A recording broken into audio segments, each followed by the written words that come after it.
Welcome to our channel. Today we how to set up Heroku deployment for Express and Postgres, beginner guide step by step clearly. To set up Heroku deployment for your Express and Postgres application, start by ensuring you have a Heroku account. Install the Heroku CLI on your machine if you haven't done so already. Open your terminal and log into your Heroku account by entering Heroku login. Navigate to your Express project folder using the terminal. Make sure your application's dependencies are listed in package.json. If you haven't initialized a Git repository in your project, run git init to create one.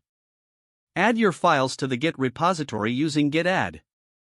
Commit your files with a descriptive message. Now create a new Heroku app by running Heroku create. Heroku will provide you with a unique name for your app and a corresponding URL. Next, ensure your Express application is listening on the port provided by Heroku. Modify your server file to use process.env.port if it isn't already configured.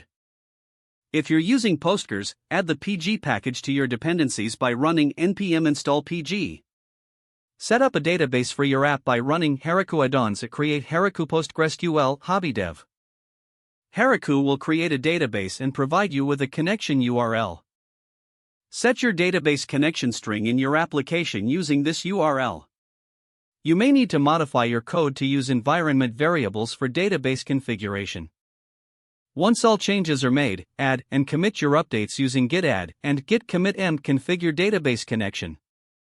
Now push your changes to Heroku by running git push Heroku master. Heroku will build your app and deploy it. After deployment completes, open your application in a web browser using Heroku Open. If you encounter any issues, check the logs using Heroku Logs tail for debugging. That's it, your Express and Postgres application is now deployed successfully on Heroku. If the page does not load, refresh the browser or try again in a private or incognito window. Make sure you are using the correct email address, then retype it carefully to avoid small typos. If your password is not accepted, use the reset option and create a new strong password you can remember.